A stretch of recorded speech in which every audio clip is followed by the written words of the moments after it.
السلام علیکم ورحمۃ اللہ وبرکاتہ۔ الحمدللہ کفا وسلام علی عبادہ الذین اصطفیٰ، اما بعد۔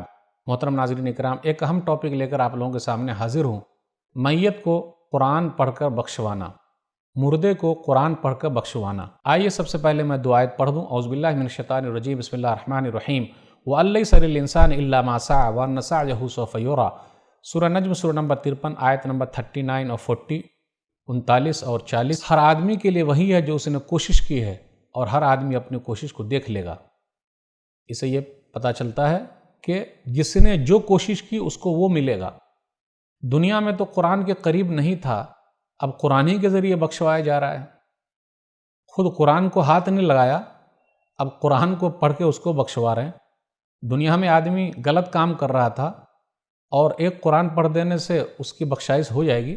جی نہیں، جو جیسا کرے گا ویسا بھرے گا، اور کوئی دوسرے کے کام نہیں آ سکتا ہے۔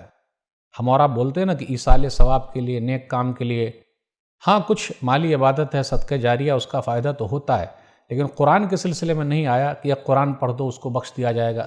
صحابہ کرام کی زندگی میں نہیں ملتا کہ ایک صحابی نے دوسرے صحابی کے لیے پڑھا، ایسا نہیں ہے۔ بزرگان دین کیا نہیں ہے کہ وہ بھی بخشوا لیے، قرآن پڑھ دیے؟ جی نہیں، لوگ ایصال ثواب کے لیے یعنی ثواب پہنچانے کے لیے حدیث پیش کرتے ہیں۔ صحیح مسلم کتاب العلم حدیث نمبر 1017، من سن فی الاسلام سنتا حسنتا فعمل بها بعدہ کتب له مثل اجر من عمل بها ولا ينقص من اجورهم شیء۔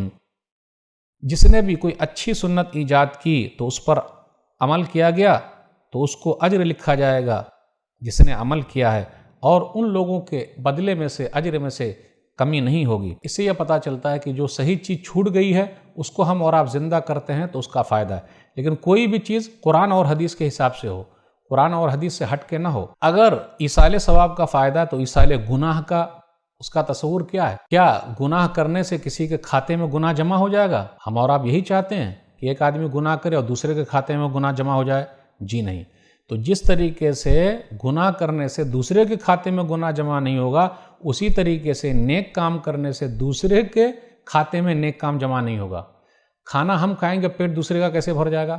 مثال کے طور پر میں کھاتا ہوں، آپ کا پیٹ بھر جائے گا؟ ایسا نہیں۔ اگر میں نیکی کروں آپ کو مل جائے تو میں گناہ کروں تو آپ کو بھی گناہ ملنا چاہیے، کھاتے میں جمع ہونا چاہیے، کیونکہ برائی بھی پھیلتی ہے۔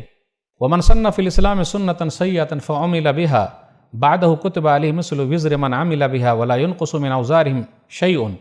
اور جس نے اسلام کے اندر کوئی برا طریقہ ایجاد کیا، اس پر عمل کیا گیا تو وہ برائی لکھی جائے گی، اور ان کے گناہوں میں سے کسی طرح کوئی کمی نہیں ہوگی۔ جو بھی عمل کریں گے اس کے لیے برائی تو ہی، لیکن جو ایجاد کرے گا برائی کو اس کی بھی سزا ملتی چلی جائے گی۔ تو پتہ یہ چلا کوئی کسی کا بوجھ نہیں اٹھائے گا۔ وَلَا تَزِرُ وَازِرَةٌ وِزْرَ أُخْرَىٰ، سورہ فاطر سورہ نمبر 35 آیت نمبر 18۔